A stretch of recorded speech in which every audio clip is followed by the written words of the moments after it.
Bienvenue à vous les scorpions. Alors, pour ce mois de novembre, qu'est-ce qu'on a? On a un 7 d'épée, ok. On a un 8 de denier.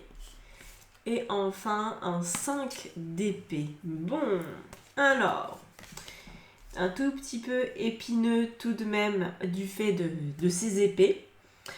Donc, le 7 d'épée, c'est une énergie qui vient, enfin les trois d'ailleurs, les trois énergies ici, ça vient vous trouver fin octobre, début novembre. Voilà, vous rentrez dans votre mois de novembre avec ça. C'est un peu, j'ai l'impression, la période du bilan parce que le 7 d'épée, il n'est pas très honnête avec lui-même en général. C'est quelque chose que vous avez un petit peu de mal à accepter. Mais c'est pas non plus la catastrophe, hein, rassurez-vous. Avec le 8 de denier, c'est comme si vous étiez en train de faire le point sur ce qui a fonctionné ou pas. Sur ces derniers mois, j'ai l'impression que c'est une période de bilan pour vous. C'est vrai qu'il y a votre anniversaire pas loin, donc c'est peut-être ça. Vous êtes en train de repartir pour un nouveau tour et peut-être c'est bon, qu'est-ce que j'ai fait cette dernière année? Est-ce que ça a marché comme je voulais? Est-ce que j'ai réussi à me faire face au moment où il fallait que je me fasse face? Il pourrait y avoir un petit ressentiment négatif par rapport à des choses que vous n'avez pas réussi à faire. Alors après, il ne faut pas non plus vous mettre la rate au courbouillon, peut-être que vous vous en demandez trop. On a donc ce 7 d'épée qui nous dit j'ai pas voulu voir certains sujets et maintenant, bon, bah, je peux pas trop faire comme si c'était pas là. Donc ça va vous mettre un peu en garde à l'intérieur de vous-même. Vous allez vous dire, bon, l'année prochaine, faut que j'en fasse quelque chose de tout ça. Je peux pas encore le mettre sous le tapis. Puis de l'autre côté, le 5 d'épée qui lui nous montre qu'il y a des sujets sur lesquels vous n'avez vraiment pas obtenu les résultats que vous vouliez. C'est comme si vous aviez semé des graines et que peut-être vous les avez pas entretenues ou alors que ça a vraiment pas poussé comme vous le vouliez. On sent que c'est un petit peu dépité parce qu'avec le 8 de denier au milieu, le 8 de denier c'est quand même les efforts, le travail et peut-être que vous allez être là en début de mois de novembre à vous dire je sais pas si j'ai assez travaillé sur moi, sur des sujets qui étaient importants, qui étaient un petit peu épineux. Il y a un doute. Alors, on va regarder la suite des événements, à quoi ça ressemble pour vous. On a un as de bâton, ok. Apparemment, vous voulez tordre le cou à tout ce que vous n'avez pas encore réussi à faire. C'est comme si vous mettiez un petit peu un coup de pied aux fesses en vous disant non mais là ça suffit maintenant. Ce truc-là, je l'ai mis trop longtemps de côté. Cette histoire, ça y est maintenant, je m'en occupe, je vais traiter ça. Je vais pas me laisser encore repartir pour une nouvelle année sans m'occuper de ce sujet en particulier. Alors on va voir quel est ce sujet, peut-être qu'il y en a plusieurs. Mais pour moi, ça a un rapport avec ce que vous laissez au monde, à une forme d'héritage. Dans le sens, est-ce que je suis en train de laisser une trace? Est-ce que je suis en train de faire un truc utile? Est-ce que je suis en train de marquer l'histoire? Vous n'êtes pas un grand ou une grande, je sais pas, un inventeur ou un grand scientifique ou je sais pas qui, c'est pas dans ce sens-là, mais est-ce que vous êtes en train de faire pousser quelque chose ou est-ce que vous êtes juste en train de vivre votre vie à peu près comme vous pouvez, un jour après l'autre? Ou est-ce que vous avez une vision plus grande de ce que vous voulez laisser sur cette terre? Et j'ai l'impression que c'est ça. Vous voulez marquer les choses. Peut-être que vous vouliez écrire un livre et que vous ne l'avez toujours pas écrit. Peut-être que vous vouliez remettre de l'ordre dans vos relations familiales et que par flemme ou par absence de volonté, vous ne l'avez pas fait. Vous vous dites, ça, c'est pas possible, quoi. On a trop de schémas familiaux qui dysfonctionnent, il faut que je le fasse. Il faut que je le fasse pour les générations futures. Il faut que je le fasse si un jour j'ai des enfants. Vous voyez, c'est dans cette vibe. Vous voulez impacter et vous avez peut-être eu peur ou la flemme d'impacter ces derniers temps. Et là, c'est le temps du bilan. Qu'est-ce que je veux vraiment? Et est-ce que je me contente de vivre ma vie au jour le jour? Ou est-ce que je commence à avoir des projets qui vont pouvoir prendre racine et prendre vie? Il y a peut-être eu aussi, par exemple, beaucoup de déménagements, beaucoup de difficultés à se stabiliser, et vous vous dites, bon, maintenant, j'aimerais bien être propriétaire, par exemple. Vous voyez? C'est dans cette vibe-là. Alors, qu'est-ce qu'on a ici? Ouh, 2 6 qui se suivent. Au niveau du challenge pour ce mois de novembre, c'est le 6 de denier. Donc c'est justement cette capacité à partager qui vous êtes, à rayonner et à aller plus loin que votre petite personne. Alors peut-être que vous manquez de confiance en vous, ou peut-être que vous considérez qu'autour de vous, personne ne va vous aimer à votre juste valeur, ou que ça va être compliqué. Je sais pas où est-ce que vous vous situez, mais en tout cas, au final, la conclusion, c'est que vous pourriez ne pas avoir le succès qui vous est accordé naturellement par la vie. Parce que vous manquez d'implication, que ce soit par appréhension ou encore une fois par manque de volonté. Je pense que les deux sont possibles ici. Vous pourriez avoir envie de créer une entreprise depuis des années et vous dire, en fait, cette entreprise, elle pourrait créer une dizaine d'emplois, ça pourrait vraiment bien marcher. Et puis, au dernier moment, vous êtes rattrapé par vos peurs. Vous vous dites, oh non.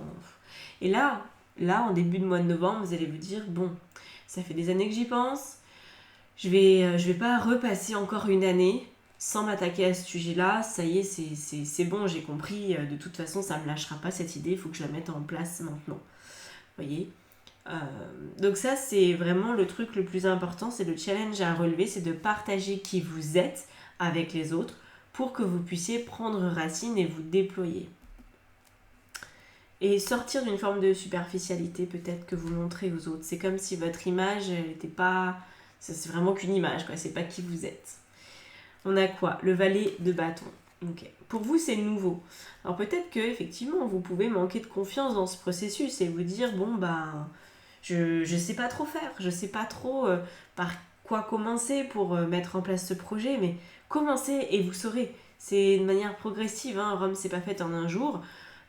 Si vous voulez créer une société qui emploie une dizaine de personnes, il va falloir commencer peut-être avec 1 ou 2 personnes. Et c'est comme ça, c'est très bien. Donc allez-y petit à petit. Mais allez-y. Premier pas est très important en ce qui vous concerne, j'ai l'impression.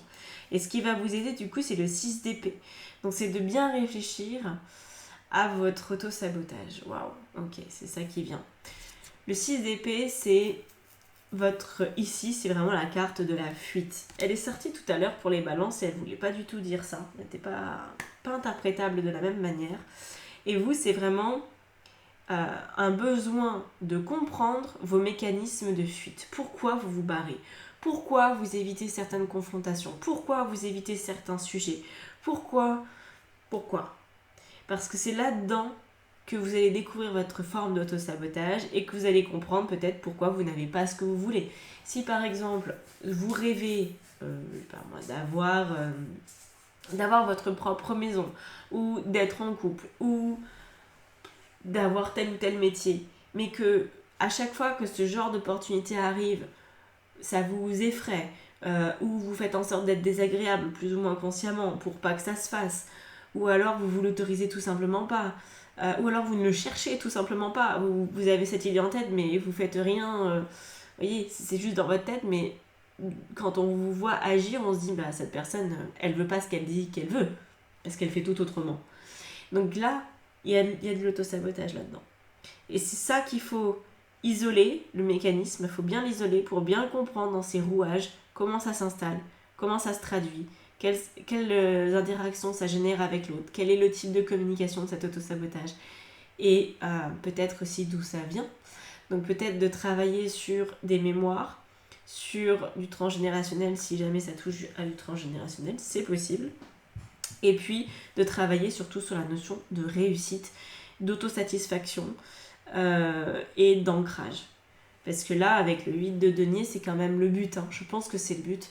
C'est que vous ayez une vie qui est épanouissante. Mais pour avoir une vie épanouissante, il faut faire des choix importants et pas survoler votre existence. Donc là, il y a un sujet que vous survolez, il va falloir arrêter de le faire. Et il faudra au contraire vous y investir. Sauf que vous ne pourrez pas vous y investir si votre auto-sabotage est encore présent. Parce que vous allez vous prendre les pieds dans le tapis exprès. Enfin, inconsciemment exprès. Vous voyez ce que je veux dire ? Qu'est-ce qu'on a par-dessus ? Le chariot. Voilà. C'est tout l'objet de ce tirage. Est-ce que je fuis ou est-ce que je reste, que je fais face à ma responsabilité, à mes peurs, et donc je vais pouvoir réussir. Il y a des sujets qui vous font peur, que vous évitez, des conflits que vous laissez un peu s'encrasser, des relations que vous avez peut-être mis de côté. Et là, l'évidence, les choses importantes vont remonter à la surface pour être traitées. En tout cas, c'est disponible. Après, vous en faites ce que vous voulez. Hein. Mais voilà, il y a vraiment cette énergie, en tout cas, d'aller de l'avant, de vous permettre de trouver une nouvelle direction à votre existence, d'y mettre plus de sens et plus de lourdeur, mais dans le bon sens du terme, vous voyez, plus d'enracinement, plus dans la matière. Si vous voulez quelque chose, si vous avez un grand projet pour certains, ça va être d'avoir une société avec des dizaines de salariés. Pour d'autres, ça va être de construire une famille. Chacun son grand projet. Mais c'est quelque chose qui vous effraie et en même temps que vous voulez, mais vos actions pour l'instant ne trahissent absolument pas ce sujet, ce projet.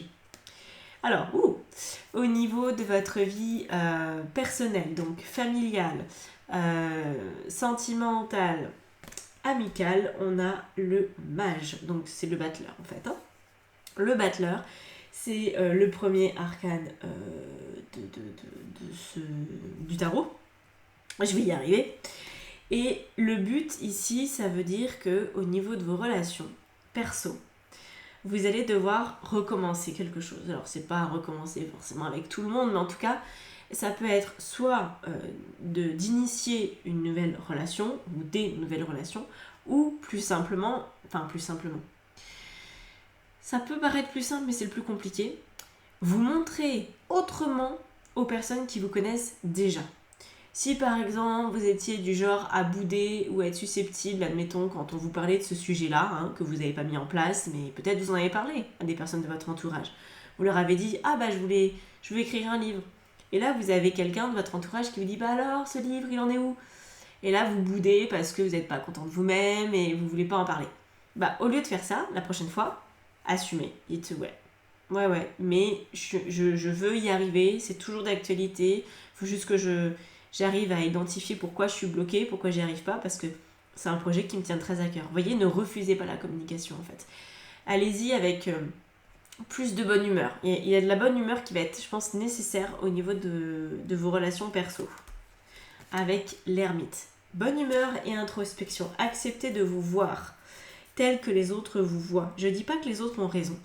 Je dis qu'ils vous perçoivent d'une certaine manière et qu'en fait, tant qu'ils vous perçoivent comme la personne qui n'a pas réussi à écrire le bouquin, par exemple, eh ben, ça va pas vous aider. Vous êtes comme, j'ai l'impression, un petit peu enfermé dans une image que les autres ont de vous, qui n'est pas la vraie bonne image. En même temps, votre vraie bonne image, vous ne la communiquez jamais. Parce que peut-être que vous vous renfermez dans votre carapace, dans votre coquille, et que vous dites non, moi je veux pas parler de ça, de toute façon cette personne elle ne comprend pas, je veux pas lancer le débat là-dessus. Bah si, justement. Voilà. Il y a besoin d'aller puiser dans votre vérité intérieure, dans votre sagesse avec cet ermite. Alors moi je vous conseille évidemment, ermite et battleur dans votre vie perso, vous allez avoir besoin d'introspection par rapport à la manière dont vous vous comportez avec les autres et dans ce que vous leur communiquez.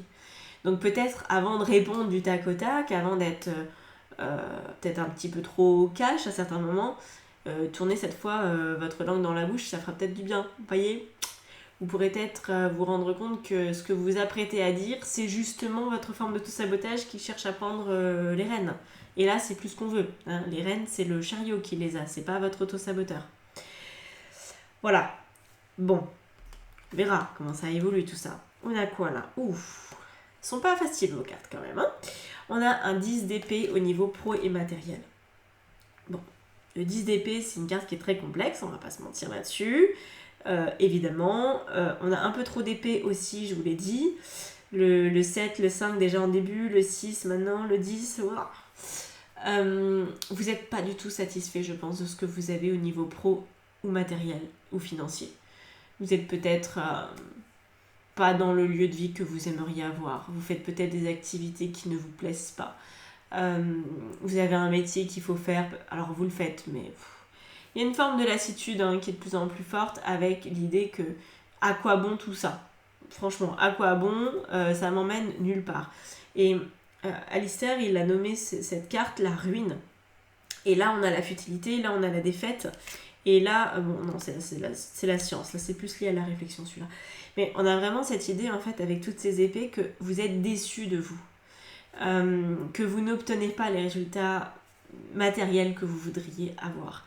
Et c'est ça en fait le plus fort dans ce tirage, dans cette lecture, et c'est parce que vous n'êtes pas satisfait que vous allez peut-être réussir à, à regarder les choses autrement, à vous dire ok, bon bah je suis pas contente de moi, mais je vais pas m'arrêter là en fait. Je vais pour une fois vraiment regarder ce qui cloche dans mon fonctionnement et je vais pas faire l'autruche et je vais accepter peut-être d'adopter un nouveau mode de fonctionnement parce que je veux vraiment quelque chose. Je veux vraiment me donner les moyens de l'avoir et pour l'instant je n'y arrive pas et pour l'instant je suis déçue et je tourne en boucle avec ça dans ma tête et j'y arrive pas, mais je veux y arriver. Donc pour ça, quand on veut obtenir un résultat différent de celui qu'on a maintenant, bah faut faire tout autrement. Voilà, faut penser autrement, ressentir autre chose, agir autrement. Voilà, il n'y a aucun autre miracle. Hein. Si vous continuez à faire pareil, il se passera la même chose. Et même si vous changez vos actions, tant que vous avez le même état d'esprit, l'action, même si elle est bonne, moi je le vois très très souvent en coaching, hein, vous faites les bonnes actions. Quand vous cherchez un travail, vous faites le bon truc. Mais si votre mindset il est pourri, si vous n'avez pas confiance, si vous y allez avec toutes vos peurs, si vous n'avez pas fait un travail sur vous en amont qui est suffisant, ça marche pas. Voilà, donc on est dans un monde vibratoire, hein, il faut pas l'oublier, donc votre vibration crée une forme de réalité. Donc voilà, et ça, je pense que ça va bien évoluer là-dessus, vous allez bien comprendre ce mécanisme-là. Un valet d'épée. Nouvelle forme de communication, comme je vous disais. C'est une nouvelle forme de communication avec vous-même, avant d'être avec les autres. Mais je pense que les autres, en fait, vont vous renvoyer la lumière un peu dans le visage. Ils vont vous montrer qui vous êtes. Ils vont vous dire, non mais là, tu parles de ce bouquin depuis combien d'années? Pourquoi tu l'as toujours pas fait? Qu'est-ce qui se passe? Ou alors, bah, de toute façon, t'es nul. Tu sais même pas écrire, ou alors tu dis ça, mais t'es pas capable. Vous voyez, ils pourraient vous renvoyer les croyances que vous avez sur vous-même. Et ça, c'est très intéressant. Donc, ne le prenez pas de manière susceptible parce que ça pourrait être justement un très très bon truc pour avancer, pour évoluer. Alors, qu'est-ce qu'on a dans la vie intérieure? Ah ben, on a le 2 de bâton. Voilà, le 2 de bâton qui nous parle d'une difficulté, hein, avec l'impératrice en prime. Une difficulté à agir avec votre créativité. C'est comme si votre créativité, elle cherchait à grappiller du terrain. Vous voyez, dans votre vie, elle est là. Elle dit, allez, moi, cette idée de livre, je l'ai. On va pas déjà penser aux éditeurs, aux trucs après à faire. Non, on va déjà écrire le livre. Alors, je lui envoie les idées, je gratouille dans sa tête pour lui dire ce qu'il faut qu'elle fasse. Je suis la muse de l'écriture. Et puis, au niveau des actions, c'est dans votre vie intérieure, c'est ouais, alors attends, ça c'est mon intuition ou c'est mon mental? Qu'est-ce que je fais du coup? Est-ce que j'avance pas? Ah ouais, mais c'est une idée de merde. Ah bah je sais pas. Vous voyez? C'est bon. Tant que l'auto-sabotage n'est pas réglé, je pense que vous aurez beaucoup de mal à discerner le message de l'intuition, à lui accorder de la place, à lui accorder du crédit. Mais le but, n'oubliez pas, c'est de marquer votre passage sur cette terre. D'une manière aussi simple soit-elle, aussi humble soit-elle, vous ne pouvez, je pense, pas continuer comme ça. Il y a quelque chose en plus. Vous voulez vous poser, vous voulez vous épanouir, vous voulez que votre vie ressemble à ce qu'il y a dans votre tête. Et c'est là où il y a vraiment du boulot à faire. Alors si vous faites ce boulot et que du coup votre intuition va pouvoir quand même se frayer un chemin parce qu'il n'y aura plus trop d'auto-sabotage, qu'est-ce qui se passe? Très bien. Cavalier de coupe, et ben là on est content. Parce qu'un cavalier de coupe, c'est quelqu'un qui trouve enfin le Graal, qui se dit ah mais c'est ça, ah mais en fait c'est ça mon fonctionnement, mais c'est bon maintenant je peux aller de l'avant, je me sens mieux avec moi-même. Ah très très bien. Avec un valet de coupe, c'est son copain, hein, c'est les deux frères là, hein, le petit, le grand frère. Donc vous allez, écoutez, on a pas mal de nouveautés là avec les 3 valets. Vous allez aller de l'avant, vous allez faire les choses autrement, complètement autrement. C'est le but, c'est de repartir sur de bonnes bases. De dire, bon, j'ai eu une façon de me voir jusqu'à maintenant qui était X, Y, Z. Maintenant, je vais faire autre chose. Sauf que voilà, entre les deux, il y a le mécanisme d'auto-sabotage qu'il faudra décrypter pour pouvoir l'enrayer dès qu'il essaye de s'activer. Parce qu'il essaiera de s'activer, c'est normal. Il a l'habitude d'être là, on lui a jamais dit non. Donc, il va rappliquer. Mais c'est normal. Vous en faites pas, on est tous pareils, on a tous un mode d'auto-sabotage qui cherche systématiquement à débarquer.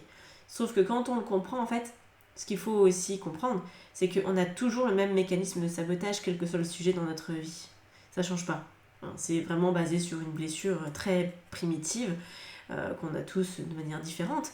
Et une fois qu'on l'a identifié, quel que soit le sujet, on se dit ah ouais, ah oui, ça c'est quand je fais n'importe quoi. Ah oui, bon bah non, ça je veux pas le faire du coup.